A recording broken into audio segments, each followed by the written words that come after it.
Excellent coaching centre के YouTube channel पर आप सभी का बहुत बहुत स्वागत है।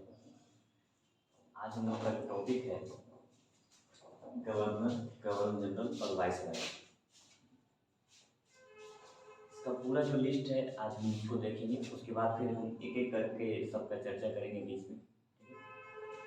सबसे पहले हम देखते हैं इसको कैसे याद करना है। तो बहुत लंबा लिस्ट, इसको याद करने का भी हम आपको बताएंगे तरीका कि कैसे आप इसको याद कीजिएगा। सबसे पहला जो है, पहले समझते हैं गवर्नर, गवर्नर जनरल और वाइस राय। उसके बाद हम बात करेंगे कि ये जो नाम लिखा हुआ है इसको कैसे आपको करना है। तो बंगाल में पहली बार गवर्नर जो बना गया है ना, अंग्रेजी जो कंपनी है उसका प्रमुख यहाँ पर जो आया उसे गवर्नर कहा गया, या गवर्नर जनरल कहा गया, या वाइस राय कहा गया। तो सबसे पहले बात आता है गवर्नर का। बंगाल में पहली बार गवर्नर बनाया गया और बंगाल का पहला गवर्नर जो बना था वो रॉबर्ट क्लाइव बना था। कौन बना था? Robert Clive. इसके बाद बात आता है गवर्नर जनरल का। तो बंगाल में ही आगे कुछ और उसको अधिकार देकर उसको गवर्नर जनरल बना दिया गया। तो पहला बंगाल का गवर्नर जनरल जो बना था वो बना था वारेन हेस्टिंग। ये एक्ट एक आया था 1772 का रेगुलेटिंग एक्ट, उसके तहत इसको क्या बना दिया गया? बंगाल का गवर्नर जनरल। उसके बाद बात आता है भारत का गवर्नर जनरल। बंगाल से निकलकर धीरे धीरे इसने इसको नाम थोड़ा और आपको जैसे जैसे जैसे क्रम बढ़ेगा वैसे वैसे थोड़ा अधिकार बढ़ जाएगा और नाम भी चेंज हो जाएगा। तो ये जो था पहले बंगाल का गवर्नर, छोटे से क्षेत्र में वो अपना शासन चला रहा था, इसलिए उसने गवर्नर रखा। इसके बाद उसका नाम हो गया गवर्नर जनरल, बंगाल का गवर्नर। इसके बाद उसने उसको नाम दे दिया भारत का गवर्नर जनरल। तो भारत का गवर्नर जनरल जो बना, जो भारत का पहला गवर्नर जनरल बना वो था लॉर्ड विलियम बेंटिक। इसके बाद अब बात आता है वाइसराय का। ठीक है, वाइसराय 1857 में बहुत बड़ा विद्रोह हुआ, सैनिक विद्रोह, जिसके कारण यह जो पद था भारत का गवर्नर जनरल, अब उसी का नाम परिवर्तित करके 1857 के बाद 1858 के एक्ट के तहत इसका नाम कर दिया गया वाइसराय और कंपनी का शासन समाप्त कर दिया गया। और डायरेक्ट जो ब्रिटिश है ना, ब्रिटिश गवर्नमेंट ने यहाँ पर डायरेक्ट अपना शासन स्टार्ट कर दिया था। इसी कारण इसका नाम रखा गया वाइसराय, यानी वाइस रॉयल, यानी रॉयल फैमिली जो था उसके अधीन अब शासन भारत का हो गया। यानी जो भारत का शासन चलेगा वो कंपनी नहीं करेगी, वो शासन कौन करेगा? वो शासन करेगा वाइसराय करेगा, है ना। अब वाइसराय जो शासन करेगा वो किसके माध्यम से करेगा? ब्रिटिश जो ताज है उसके अधीन में रहकर ये भारत में शासन करेगा। तो पहला वाइसराय जो बना वो था लॉर्ड कैनिंग। Lord Canning.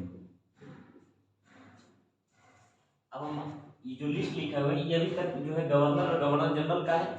ठीक है, इसके बाद हम लोग वाइसराय में चलेंगे। ये अभी पार्ट 1 है, इसके बाद पार्ट 2 आएगा, पार्ट 3 भी आ सकता है, क्योंकि हम लोग चलेंगे 1757 से लेकर हम लोग देखेंगे अपना आज़ादी कब मिला हम लोग को? 1947। ये वहाँ तक हम लोग जाएंगे, 1757 से 1947। तो अभी तो हम लोग कहाँ तक आए? 1835 तक आए। इतना ही नाम हो गया, बहुत ज़्यादा नाम हो गया, इसलिए चाहते हैं कि आपको धीरे धीरे करके आपको याद हो जाए सभी। तो पहला है रॉबर्ट क्लाइव। रॉबर्ट क्लाइव का जो शासनकाल है, पहला बंगाल का गवर्नर जनरल कौन बना? Robert Clive. इसका शासनकाल है 57 से 60। ठीक है, इसके बाद इसके जाने के बाद आया हेनरी वेंसीटार। हेनरी वेंसीटार का जो शासनकाल है 60 से 65, 1760 से 65। नॉर्मली जो गवर्नर जनरल का जो भी नॉर्मली जो होता था साधारण कार्यकाल देखे तो इसका कार्यकाल होता था 5 वर्ष का, लेकिन कुछ लोग ज्यादा भी रह जाते थे, कुछ लोग एकदम शॉर्ट टाइम के लिए भी रहते थे। जैसे देखिए रॉबर्ट क्लाइव आया, नॉर्मली शुरुआत में 3 वर्ष ही रहा, लेकिन वेंसीटार आया तो 5 वर्ष रहा। इसके बाद फिर रॉबर्ट क्लाइव को भेजा गया जब बक्सर का युद्ध हुआ 1764 में। इसके बाद फिर से रॉबर्ट क्लाइव को भी भेज दिया गया और इसको बना दिया गया, फिर से बंगाल का गवर्नर बनाया गया। 65 से 67 तक ये गवर्नर रहा। इसके बाद आया हेनरी वेयरलेस 67 से 69। ठीक, इसके बाद आया जॉन कार्टियर। इसके बाद फिर वारेन हेस्टिंग से शुरू होता है। मतलब जॉन कार्टियर यानी वारेन हेस्टिंग जो था बंगाल का अंतिम गवर्नर था, क्योंकि ये बंगाल का प्रथम गवर्नर जनरल बन जाता है, इसी कारण यह बंगाल का क्या हो गया? अंतिम गवर्नर भी हो गया। इस तरह से हम वारेन हेस्टिंग को देखेंगे। वारेन हेस्टिंग से 2 सवाल आ सकता है। पहला, बंगाल का प्रथम गवर्नर जनरल तो वारेन हेस्टिंग, बंगाल का अंतिम गवर्नर, केवल गवर्नर का बात करेगा तो वारेन हेस्टिंग, और गवर्नर जनरल बोल देगा फर्स्ट गवर्नर जनरल तो हो जाएगा कौन सा? वारेन हेस्टिंग, बंगाल का प्रथम गवर्नर जनरल। ठीक है, अब इसका कार्यकाल 1772 से हो जाता है। हम आपको पहले ही बता चुके थे नॉर्मली 5 वर्ष का होता है, लेकिन ज्यादा भी रहता है। देखिए इसका कार्यकाल देखिए 72 से 85 है, ठीक है। अब हम बात करते हैं अस्थायी तौर से सर जॉन मैकफर्सन आया था, 1 वर्ष के लिए आया था, अस्थायी रूप से ये बना था। इसके बाद जस्ट बाद ही कॉर्नवालिस आ गया। कॉर्नवालिस जब आया तो कॉर्नवालिस भी 5 वर्ष से ज्यादा ही रहा, ये 86 से 93, 1786 से 93 तक रहा। सर जॉन शोर 1793 से 98 तक रहा। लॉर्ड वेलिंगली 98 से 1805 तक, 1798 से 1805। और आपको पता होगा लॉर्ड वेलिंगली जो है सहायक संधि लाने वाला ये था, है ना। डुप्ले का जो सहायक संधि था उसको पूरी तरह से लागू करने वाला व्यक्ति कौन था? लॉर्ड वेलिंगली, ठीक है। इसके बाद कॉर्नवालिस फिर से आया, कुछ शासन तो इसको फिर से दे दिया कि फिर से जाकर वहां पर उन्होंने बहुत सारे इतने सुधार किए भारत में, तो आखिर इसको फिर से भेजा गया। लेकिन इसकी कुछ दिन के बाद डेथ हो गई और ये कॉर्नवालिस जो था उसकी मृत्यु भारत में हो गई और इसका जो कब्र है वो अपना यूपी के गाजीपुर में, ठीक है। अब आगे आते हैं जॉर्ज बार्लो। जॉर्ज बार्लो भी 2 वर्ष ही रहा। जॉर्ज बार्लो का कार्यकाल 1805 से 7 है। इसके ठीक बाद आता है लॉर्ड मिंटो प्रथम। लॉर्ड मिंटो प्रथम का जो कार्यकाल है 1807 से 13 तक है। ये भी कुछ मतलब देख लीजिए 7 से 6 लगभग 6 वर्ष तक ये रहा। इसके बाद आता है लॉर्ड हेस्टिंग्स और लॉर्ड हेस्टिंग्स का शासनकाल थोड़ा लंबा रहता है, 1813 से 23 तक होता है। इसके बाद लॉर्ड एमहर्स्ट आता है। लॉर्ड एमहर्स्ट का जो शासनकाल है 1823 से 28 तक है, ठीक है। इसके बाद लॉर्ड विलियम बेंटिक जो है इसका जो शासनकाल है 1828 से 1835। अब हम यहाँ पर आके थोड़ा सा आपको एक चीज और बता देना चाहते हैं। लॉर्ड विलियम बेंटिक जो था बंगाल का अंतिम गवर्नर जनरल था और भारत का प्रथम गवर्नर जनरल था। बोलोगे ये क्या है? तो हम आपको पहले ही बता चुके गवर्नर जनरल और वाइसराय जैसे जैसे आप नाम बदलते जाओगे वैसे वैसे उसका अधिकार भी बदलता जाएगा, उसका पावर भी बदलता जाएगा। और तो उसी तरह से हम आपको पहले बताएं रॉबर्ट क्लाइव क्या था? बंगाल का प्रथम गवर्नर था। बंगाल का प्रथम गवर्नर जनरल जो था वो था वारेन हेस्टिंग्स था, ठीक है। और भारत का गवर्नर जनरल, पहला भारत का गवर्नर जनरल जो था वो लॉर्ड विलियम बेंटिक था। इसी लॉर्ड विलियम बेंटिक के समय ही एक एक्ट आया था 1833 का एक्ट आया था, चार्टर एक्ट। इसके तहत इसको क्या बना दिया गया था? लॉर्ड विलियम बेंटिक को भारत का गवर्नर जनरल बना दिया गया है, ठीक है। तो ये हो गया लॉर्ड विलियम बेंटिक। और हम आपको ये बताएं भारत का प्रथम वायसराय जो था लॉर्ड कैनिंग बना, वो 1858 में जो एक्ट आया था भारत शासन अधिनियम, भारत पर शासन करने के लिए एक्चुअली क्या था, कंपनी तो शासन समाप्त कर दिया गया कंपनी का, तो अब डायरेक्ट क्या हुआ, ब्रिटिश जो ताज था उसने क्या कर दिया, अपने अंडर में ले लिया भारत को, ठीक है। तो वायसराय जो है भारत का प्रथम वायसराय जो बना वो लॉर्ड कैनिंग बना, ठीक है। और यदि अंतिम गवर्नर जनरल पूछे भारत का अंतिम गवर्नर जनरल तो कौन हो जाएगा?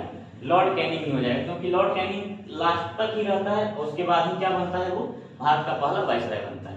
तो आई होप आप लोग को बेहतर समझ में आ रहा होगा, ठीक है।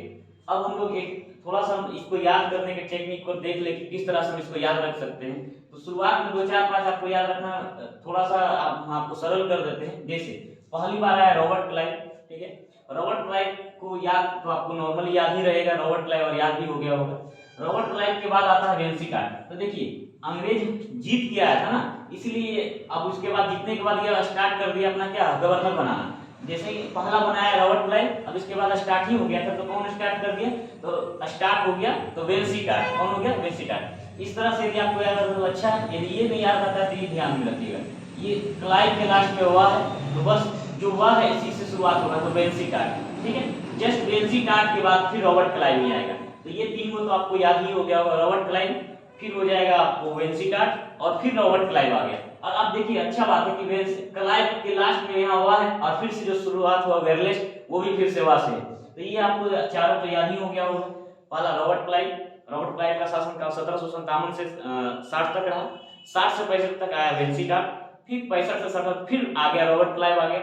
इसके बाद फिर कौन आया, हेरी वेरलेस्ट आया, ठीक है। हेरी वेरलेस्ट का जो शासनकाल 67 से 69, जस्ट उसके बाद जॉन कार्टियर आया 69 से 71, उसके बाद आया आपको वारेन हेस्टिंग, वो रहा 72 से 85। वारेन हेस्टिंग के जाने के बाद एक साल के लिए अस्थायी रूप से आया सर जॉन मैकफर्सन आया, वो 85 से 86 रहा। इसके जस्ट बाद 86 से 93 तक लॉर्ड कॉर्नवालिस रहा, 93 से 98 तक सर जॉन शोर रहा, 98 से 1805 तक लॉर्ड वेलेस्ली रहा, 1805 में कुछ समय के लिए फिर से कॉर्नवालिस को दे दिया गया कि आप आइए और अपना क्या भारत में सत्ता को संभालिए। लेकिन लॉर्ड कॉर्नवालिस की अचानक मृत्यु हो गई, उसको कुछ बीमारी हो गया तो उसके कारण उसकी मृत्यु हो गई, तो लॉर्ड कॉर्नवालिस मर गया। इसके बाद लॉर्ड कॉर्नवालिस के बाद जो था फिर से 2 वर्ष के लिए नॉर्मल सामान्य अवधि के लिए किसको बना दिया गया, जॉर्ज बार्लो को, है ना, जॉर्ज बार्लो को बना दिया गया। वो 5 से 7 तक रहा। इसके बाद आया लॉर्ड मिंटो प्रथम। लॉर्ड मिंटो प्रथम जो था वो 7 से 13 1807 से 13 तक रहा। और इसके बाद आया लॉर्ड हेस्टिंग, इसने भारत में फिर से बहुत सारे परिवर्तन किए। लॉर्ड कॉर्नवालिस के बाद भारत में एक लंबा जो परिवर्तन करने वाला है वो लॉर्ड हेस्टिंग है, ठीक है। लॉर्ड हेस्टिंग ने 1813 से 23 तक का शासन किया। इसी के समय भारत ये आंग्ल और नेपाल युद्ध होता है 1814-16, जिसमें सुगौली की संधि आप सबको पता होगा। इसके बाद अब जो है लॉर्ड हेस्टिंग के बाद जो है अब आता है लॉर्ड एमहर्स्ट। लॉर्ड एमहर्स्ट का जो कार्यकाल है वो 1823 से 1828 है। और इसके बाद आता है आपको विलियम बेंटिक। विलियम बेंटिक का जो कार्यकाल है वो आपको 1828 से 1835। आई होप आप सभी को ये बेहतर लगा होगा और आप लोग को यदि अच्छा लगा तो इसको शेयर कीजिए और चैनल को ज़्यादा से ज़्यादा सब्सक्राइब कर दीजिए। आज के लिए इतना ही, धन्यवाद।